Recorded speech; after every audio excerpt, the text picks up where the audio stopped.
మన ప్రభు అయిన యేసుక్రీస్తు యొక్క దివ్యనామములో మీకెల్లరకు శుభములు తెలియచేస్తున్నాం.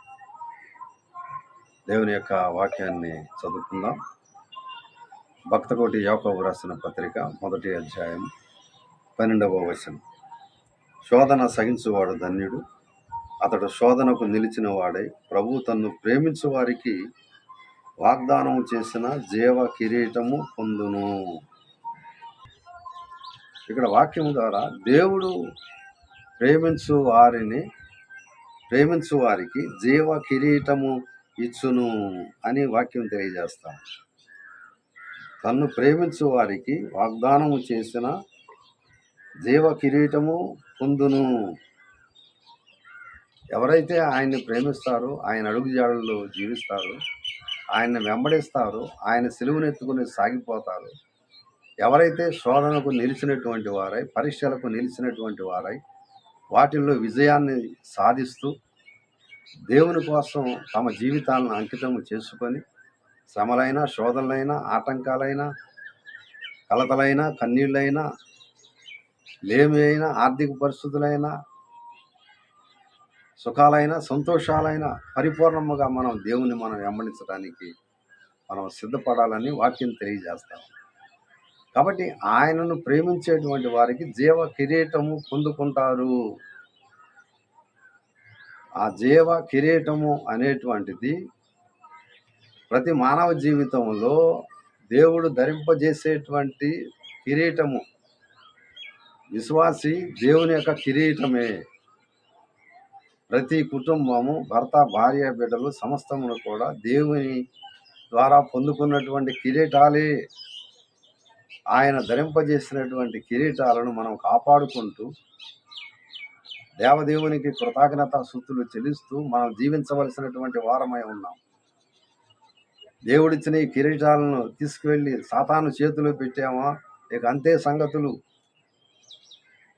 సాతానుడు ఆ రీతిగా అణిచివేయటానికి, దేవుని నుండి, సహవాసం నుండి మనం దూరం చేయటానికి, మన భక్తి జీవితాన్ని అతలాకుతలము చేయటానికి సాతానుడు సిద్ధపడుతూ ఉన్నాడు. అలాంటి సమయ సందర్భాలలో మనం గుర్తెరిగి మన దైనందిన జీవితాలను, ఆయన మనకు ధరింపజేసిన కిరీటాలను కాపాడుకోవలసినటువంటి అవసరత ఉంది. ఇక్కడ దేవుని ప్రేమించే వారికి జీవ కిరీటము పొందుకుంటారు. కిరీటాన్ని ముందుకు ఒక మాట రాయబడింది, జీవము అనేటువంటి మాట. దేవుడు ప్రతి పనిని తన జీవముతోనే ప్రారంభించాడు. తన దగ్గర ఉన్న జీవముతోనే ప్రారంభించాడు. స్త్రీ పురుషులను చేసినప్పుడు, జీవాత్మను ఊదినప్పుడు వాళ్ళు ఏర్పరచబడ్డారు. ఆయన చేసిన కార్యాలు కానీ, చేసిన అద్భుతాలు కానీ, ఆయన వేసే ప్రతి ఒక్క అడుగులో కానీ ఆ జీవముతోనే ప్రారంభించబడింది.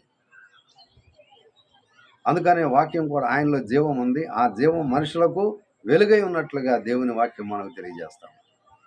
కాబట్టి ప్రభునందు ప్రియమైనటువంటి దేవుని బిడ్డలారా, మనలో ఆయన యొక్క జీవం ఉన్నది. ఆ జీవ కిరీటాన్ని మనము పొందుకొనవలసినటువంటి వారమై ఉన్నాము.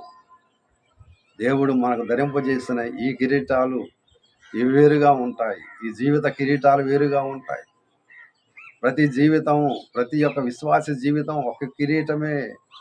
ఎవరైతే ఆయనందు నిలిచి ఉంటారో, ఆయన వెంబడిస్తారో, ఆయన మన జీవితాలు ఎదురయ్యేటువంటి అనేకమైన శోధనలకు నిలిచిన వారై ఆయన పెట్టేటువంటి పరీక్షలో విజయం సాధిస్తారో అటు వారు జీవ కిరీటము పొందుకుంటారు. అటు వారు నిరంతరము దేవునిలో ఆనందించగలిగినటువంటి వ్యక్తులుగా ఉంటారు. యేసుక్రీస్తు వారి ఎడల నీ అభిప్రాయం ఏమిటి? ఆయనను గురించి నీవేమనుకుంటున్నాము? దేవుడు నీకు ధరింపజేసినటువంటి కిరీటము అది నీ దగ్గరే ఉన్నదే, దాన్ని కాపాడుకుంటున్నావా, లేకపోతే సాతాను చేతిలో పెట్టావా? యోధా ఇస్కరియోతు తన జీవితంలో దేవుడు ఇచ్చిన గొప్ప ఆధిక్యత జ్ఞాపకం చేసుకొని ఆ కిరీటాన్ని సాతాను చేతిలో పెట్టాడు. సాతానం అయిపోయాడు. ఇదివరకైతే దేవునికి ముందు నడిచినటువంటి వాడు ఇప్పుడు సాతానుకు ముందుగా నడిచాడు. ఎందుకంటే అతనిలో ఒక దురాశ అనేటువంటిది చొరబడింది. డబ్బును గురించి ఆశ కలిగి ఉన్నాడు. దురాశ గర్భంలో ధరించుకొని పాపమును కనును, పాపం పరిపక్వమై మరణము కనునటువంటి వాక్యం మనం జ్ఞాపకం వస్తాము. కాబట్టి దేవుణ్ణి ప్రేమించేవారుగా ఆయన జీవ కిరీటాన్ని పొందుకునేటువంటి వారుగా ఉండాలని ఉండవలసిందే. కానీ కిరీటాన్ని ఎప్పుడు కూడా మనము పోగొట్టుకొనకూడదు. మన బిడ్డల యొక్క పుట్టినరోజు జరుపుకుంటా ఉంటే 65వ కీర్తన 11లో సంవత్సరము నీ దయా కిరీటమును ధరింపజేసి ఉన్నావు. ఆయన కిరీటం మనకు ధరింపజేయకపోతే ప్రతిరోజు, ప్రతి వారం, ప్రతి నెల, ప్రతి సంవత్సరం అనే దయా కిరీటాలు మన జీవితంలో ఆయన పెట్టకపోతే మనము నిష్ప్రయోజనమే. కాబట్టి ప్రియ దేవుని బిడ్డలారా, రాబో కాలంలో ఆయన జీవ కిరీటాన్ని మనం పొందుకోవాలి. ఆయన ప్రేమించేవారుగా ఉండాలి. జీవితంలో ఎదురయ్యేటువంటి అనేకమైన సమస్యలు, శోధనలు, మరి అనేకమైనటువంటి ఆటంకాలు, వాటి అనేకమైన పరీక్షలకు మనం నిలిచినటువంటి వారంగా విజయాన్ని పొందుకుంటూ ముందుకు సాగిపోవాలని మీ అందరికీ నేను తెలియజేసుకుంటూ, దేవుడు మిమ్ములను, మీ కుటుంబాలను దీవించి ఆశీర్వదించి ఆ జీవ కిరీటాన్ని పొందుట